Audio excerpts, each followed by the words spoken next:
इसके द्वारा इतिहास का या अभ्यासक्रम का या सिलेबस का ब्राह्मणाइजेशन किया जा रहा है। तो इतिहास का और सिलेबस का ब्राह्मणाइजेशन किया जा रहा है आरएसएस के द्वारा। अभी केंद्र में उनकी सरकार आई है, केंद्र में उनकी सरकार आई है, तो उन्होंने अभ्यासक्रम को नए तरीके से डिजाइन करने का प्लान बनाया और ब्राह्मणों के हिसाब से इतिहास लिखेंगे, ऐसा उनका कहना है। उनका कुछ दिन पहले ये स्टेटमेंट आया था कि हम लोग पुराणों को इतिहास मानते हैं, पुराणों को इतिहास मानते हैं, तो पुराणों में जो कुछ भी लिखा हुआ है वो सब ब्राह्मणों ने अपने हिसाब से लिखा हुआ है, तो उसको वो इतिहास बनाकर हमारे लोगों के सामने रखने की कोशिश करेंगे। तो ये इतिहास का ब्राह्मणाइजेशन करने की कोशिश है।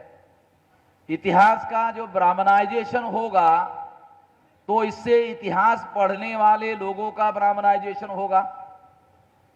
जब इतिहास को पढ़ने वाले लोगों का ब्राह्मणाइजेशन होगा तो इतिहास पढ़ने वाले SC, ST, MBC, NT, DNT, VJNT, OBC और माइनॉरिटी के लोगों के जो नौजवान लोग हैं, विद्यार्थी लोग हैं, युवा लोग हैं, उनका सोचने का जो तौर तरीका है वो ब्राह्मणों के अनुकूल होगा।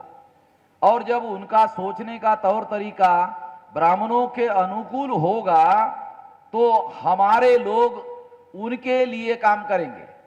तो एक किस्म से इतिहास का ब्राह्मणाइजेशन करने का जो कार्यक्रम है, इतिहास का सिलेबस का ब्राह्मणाइजेशन करने का जो कार्यक्रम है, ये कार्यक्रम वो हमारे लोगों का ब्राह्मणाइजेशन करने के पीछे उनका एक मकसद है और वो मकसद वो हमारे लोगों का उनके मकसद के लिए इस्तेमाल करना चाहते हैं। उनके लिए वो हमारे लोगों के दिमाग को तैयार करना चाहते हैं और दिमाग को तैयार करने के लिए सरकारी साधनों का मतलब ये है कि जैसे बजट है, अगर केंद्र सरकार का बजट है और एजुकेशन के लिए मान लो 50,000 करोड़ रुपया रखा गया, अगर 50,000 करोड़ रुपया उन्होंने एजुकेशन के लिए रखा तो जनता का पैसा है।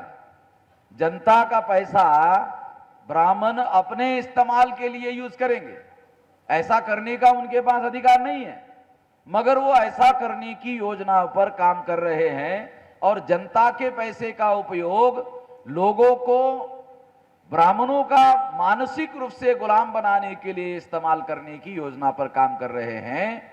ये एक बहुत भयंकर षड्यंत्र है और ये जो षड्यंत्र है, इस षड्यंत्र का एक तो पर्दाफाश करना होगा, क्योंकि लोगों को इसके बारे में जानकारी नहीं है, इसका पर्दाफाश करना होगा और इसका देशव्यापी विरोध करना होगा। और इसका सबसे बड़ा विरोध जो है विद्यार्थियों के द्वारा होना चाहिए, जिनको ये पढ़ाया जाएगा उनके द्वारा इसका विरोध होना चाहिए।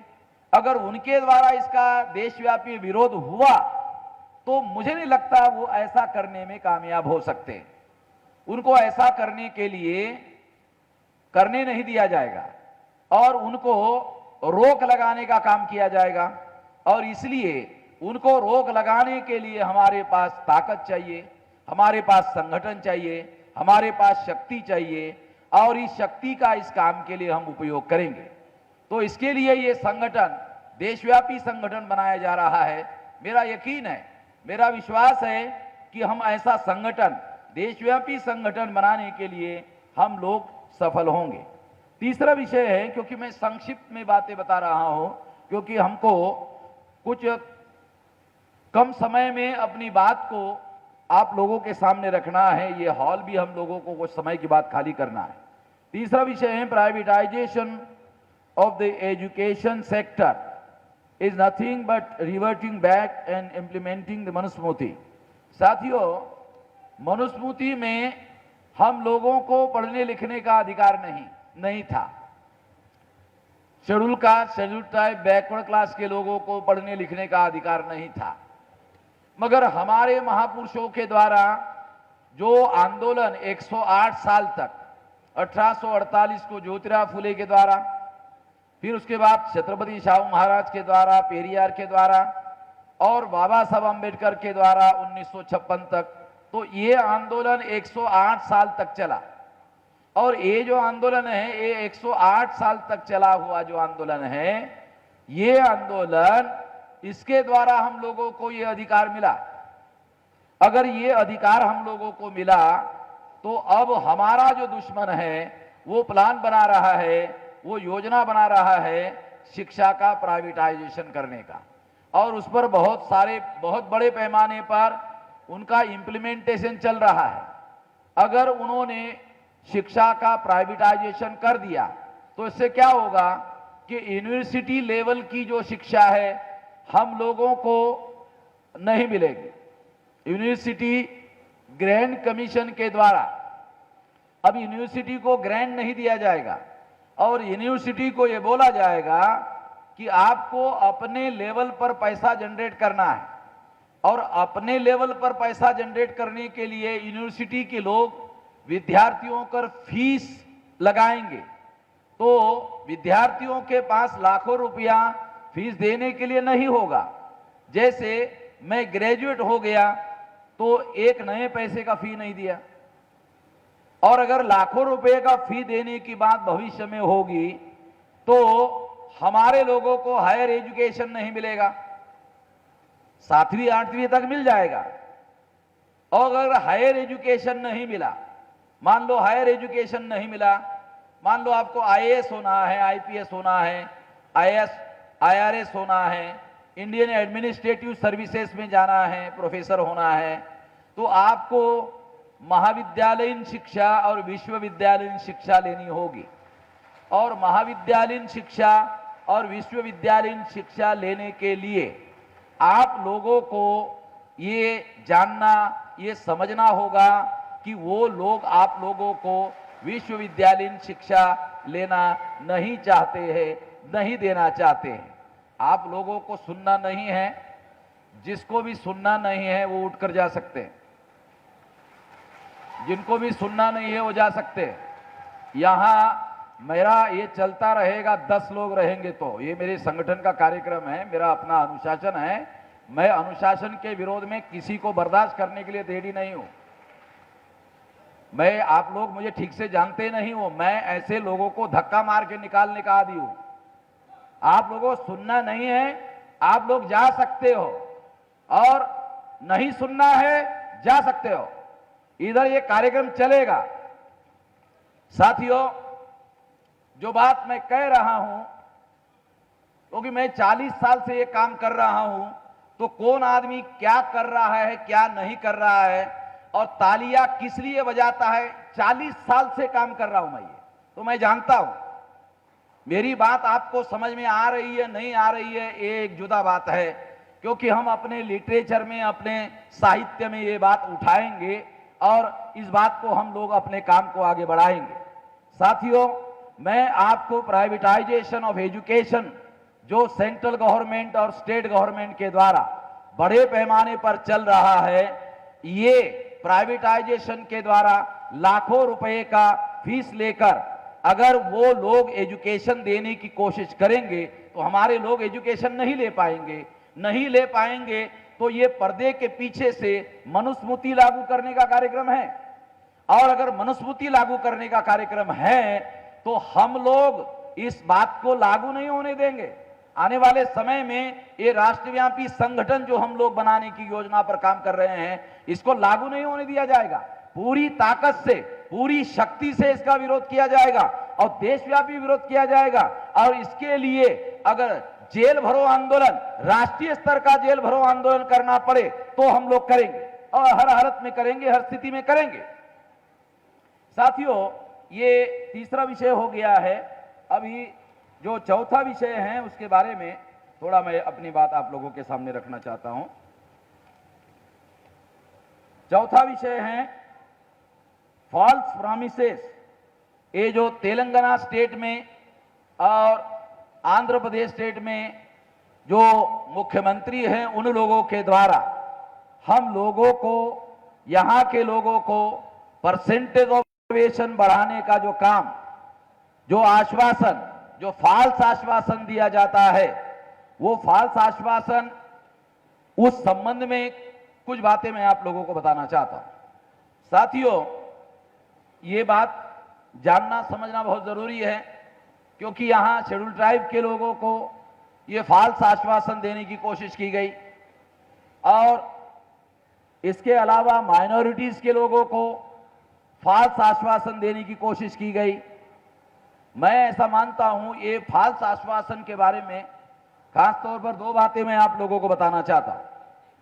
सबसे पहले तो हमारे देश में प्राइवेटाइजेशन का कार्यक्रम चल रहा है, और यदि प्राइवेटाइजेशन का कार्यक्रम चल रहा है तो गवर्नमेंट सेक्टर में reservation as good as null and void, reservation government sector में जीरो हो गया है, क्योंकि जो भी आदमी रिटायर्ड हो रहा है, वो रिटायर्ड होने वाला जो आदमी है उसके जगह सरकारी नौकरी, गवर्नमेंट की नौकरी इंप्लीमेंट करने का काम सरकार ने बंद कर दिया है। इसलिए अगर सरकार ने गवर्नमेंट में नौकरी देने का काम बंद कर दिया और सरकार कह रही है रिजर्वेशन को बढ़ाएंगे, तो रिजर्वेशन को बढ़ाने से केवल परसेंटेज बढ़ेगा, केवल आंकड़ों में परसेंटेज बढ़ेगा, मगर रिजर्वेशन व्यवहार में इंप्लीमेंट तो होगा नहीं, क्योंकि रिजर्वेशन को इंप्लीमेंट तो किया नहीं जा रहा है। जब रिजर्वेशन को इंप्लीमेंट नहीं किया जा रहा है तो मैं आप लोगों को ये बताना चाहता हूं कि इससे ये जो काम है ये फाल्स प्रॉमिसेस के अलावा कुछ नहीं है। ये जो है ये फाल्स प्रॉमिसेस के अलावा कुछ नहीं है। दूसरी भी एक बात है कि ये आंकड़े बढ़ाने के पीछे एससी एसटी ओबीसी को आपस में इनफाइटिंग करने का मकसद भी हो सकता है, आपस में लड़ाई झगड़ा करने का और आपस में हम लोगों को लड़ाने का कार्यक्रम भी हो सकता है। इसलिए मैं आप लोगों को ये बताना चाहता हूं कि जो लोग हमारे लोगों को आपस में लड़ाने के मकसद से ऐसा कर रहे हैं, तो हम लोगों को सतर्क रहना चाहिए, हम लोगों को विजिलेंट रहना चाहिए कि हम आपस में लड़ने का काम ना करें।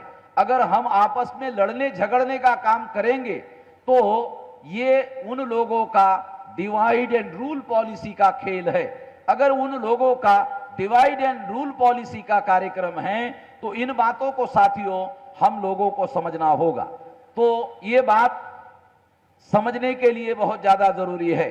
अभी कुछ दिन पहले आरएसएस के सरसंघ चालक ने, मोहन भागवत ने रिजर्वेशन की समीक्षा करने की बात की,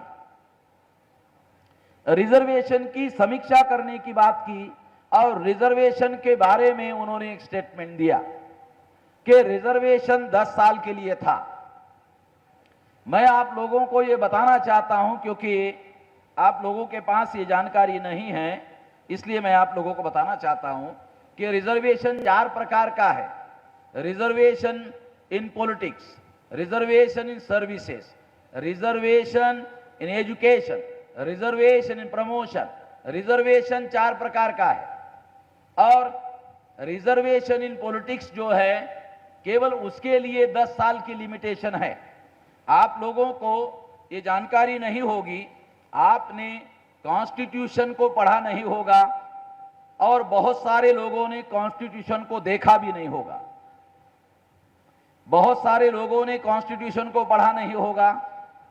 चलो पढ़ना तो बड़ी बात है, मगर बहुत सारे लोगों ने देखा भी नहीं होगा। चलो देख लो एक बार कि ये भारत का संविधान है, कम से कम देख तो लो कि ये भारत का संविधान है और इसमें क्या लिखा हुआ है। आपको पढ़ के सुनाता हूं ताकि आपको पता चले कि जो सरसंघ चालक ने कहा वो सही है या भारत के संविधान में क्या लिखा हुआ है वो थोड़ा आपको मालूम हो, इसलिए मैं थोड़ा आप लोगों को पढ़ के सुनाना चाहता हूं। देखो, ये 330 में ये है special provision relating to certain classes, वो है 330, reservation of seats for scheduled caste and scheduled tribe in the house of people, यानी लोकसभा में रिजर्वेशन 330 लोकसभा के लिए।